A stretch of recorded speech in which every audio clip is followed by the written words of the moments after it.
Hi, my name's Karen Davies, and this is the Karen Davies podcast, episode 15.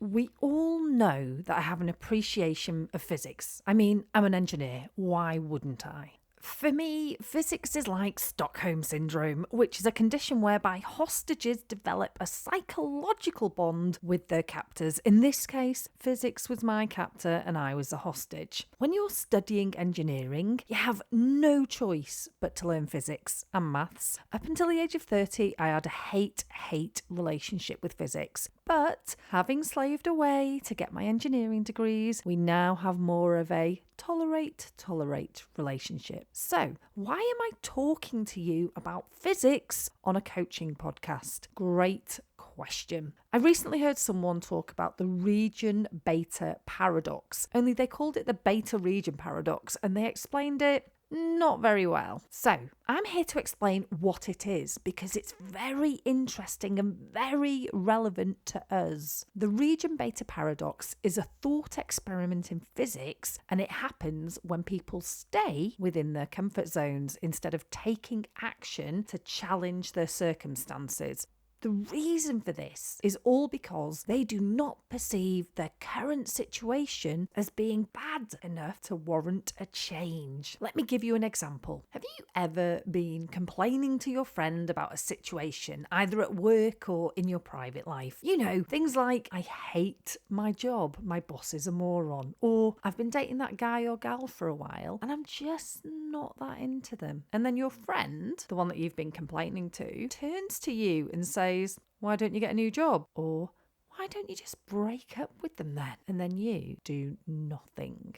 And you find yourself a year or 2 years, or maybe even several years later, still in that same job or that same relationship because you've told yourself and your friend that it's not that bad. Welcome to the world of mediocrity, settling and acceptance, also known as the region beta paradox. Physics has never been this interesting. I can already feel my invitation from Dr. Neil deGrasse Tyson on its way to me as we speak. But seriously, this is verging on a public service announcement. Do not settle. Don't become an example of the region beta paradox. In episode 14, I talked about agitating discomfort in your life, and I stand by that. This paradox only serves to help support that statement. But today's episode isn't about that. It's about not settling, not accepting the status quo, and not drowning in mediocrity. Do yourself a favour and refuse to accept a situation or outcome that feels unsatisfactory or unfulfilling to you. Take a look around your life. Look at your relationships, your career, your living situation, your finances, your goals, whatever it is that needs your focus, and ask yourself, is this a region beta paradox situation? Am I settling for something when I know I deserve more, I can be more, I want more? You don't need anyone else to tell you this. That good old friend of ours, our gut, will let us know. And your first instinct is going to be to push it away, to ignore it, and to pretend that everything is okay. No, not today. Now that we know about the region beta paradox, we are not tolerating it anymore. And like all addictions, the first step is to admit that you have a problem. You don't even have to say it out loud, but you do have to say it to yourself. Sometimes it's easy. Sometimes you know that the purple jacket you keep wearing is too small and it doesn't fit. But other times, facing your true feelings on a serious situation, realising that you need to leave a job or a relationship can be gutting. Even though you've known for a while, you've never said it out loud because you thought that by ignoring it, the niggling feeling would go away. And now here we are, some pommy coach on a podcast telling you you have to face up to it. I know a thing or two about this topic, about finding myself in situations that I knew deep down weren't right, but I kept telling myself that they weren't that bad. Like the time when I was 15 in my first job waitressing, and I cried every single day because the boss was horrible to me, and I convinced myself I couldn't leave and that it wasn't that bad. But hindsight is 2020, and it was that bad. A 15-year-old crying their eyes out every single day at a job they do on the weekends and after school is not a good thing. When I got to the age of 16 and I completed my exams, I had dreamt of going to college to do media studies, but I allowed myself to stay at school because I thought it wasn't that bad. It turns out I was wrong. I was really bad at school and I failed my AS levels, therefore going to college a year later than planned. In my last job in the UK in 2020, right before I left for Australia, I stayed in that job several weeks longer than I should have. I allowed the owner to play mind games and to treat myself and the staff poorly, all because I told myself it wasn't that bad. If you'd asked me at the time, I would have told you the reason I was staying was because I loved the music industry, and that was true. I also would have mentioned that I had rent and bills to pay, and that was also true. But if I'd not fallen victim to the region beta paradox, then maybe I would have left sooner.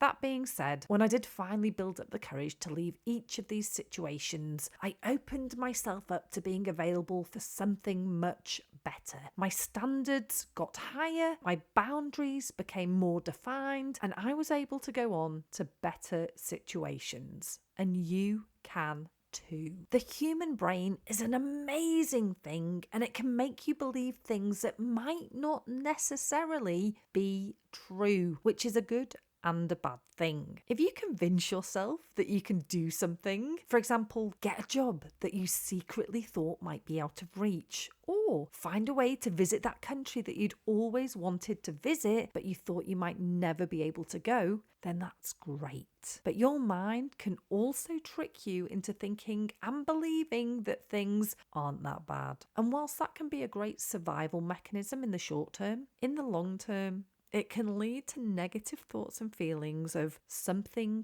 being wrong, and you may even feel down a lot of the time. But here's the good news. You get to decide what you will tolerate, and you get to change your mind whenever you want. That's the whole idea of this paradox, that you'll tolerate something for so long just because it's mediocre, but then there'll be a tipping point. And all of a sudden, what was once a mediocre situation becomes intolerable. But we don't have to wait till that point for us to make change. In 2017 in Sydney, Australia, I went to my first Tony Robbins event and I loved it. 4 days of 8 a.m. till midnight, dancing, laughing, crying, walking on fire, meditating, visualizing, writing, learning. It was epic. But one phrase that he said really annoyed me, and I thought it was stupid at the time. I'll let you in on a little secret. Almost everything that has been of benefit in my life, meditation, visualization, journaling, it all annoyed me at one time or another. I thought when I initially came across each of these things that they were a bit stupid and not for me. So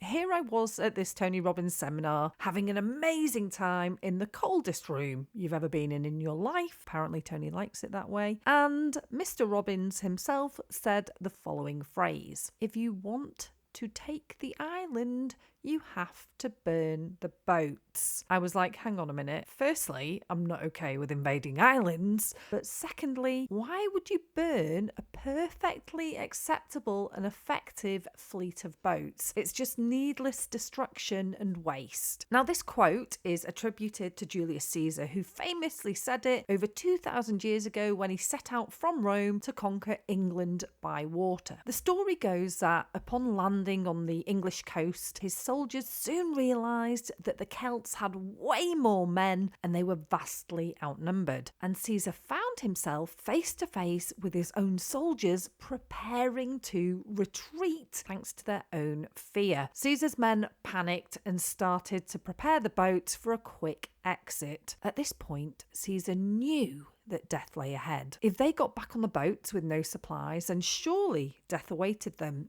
Even in the unlikely event that they made it all the way back to Rome, the Senate was full of political antagonists who wouldn't ignore this opportunity against Caesar. In an instant, Caesar ordered his men to burn all of the boats. The Romans burnt every single boat that they had sailed in as the Celts watched horrified at the insane men who had come to fight them. In one fell swoop, Caesar had sent a strong message to both his own men as well as the enemy. They were not leaving here without conquering this land, and if they were unable to do that, then they would rather die than retreat. The burning of the boats was a bold statement, and he left himself and his men only one option: take this land or die trying. No retreat. With the boats burnt, there was no option but to fight their way through the heart of enemy territory. Being pushed back into the raging sea obviously meant certain death, and Caesar had ensured that both he and his men would operate with 100% fierce commitment. The enemy knew this too, and fear was struck into their hearts by these determined, yet clearly crazy Romans. The boats, for the purpose of our discussion today, represent the status quo, that situation that isn't that bad. Excuses, distractions, ways to get away from what you thought you wanted, ways to shrug off responsibility for what you should be achieving. Those are your boats, and we need to get rid of them. If you think that you're ready to change your life, then hop on over to my website and check out my new course, Transformation 28, where we take 28 days to work together and transform your mindset and your life. If you enjoy listening to this podcast, come and check out my website, KarenDaviesCoaching.com. There's plenty of resources, tips and downloads, as well as the opportunity to work with me.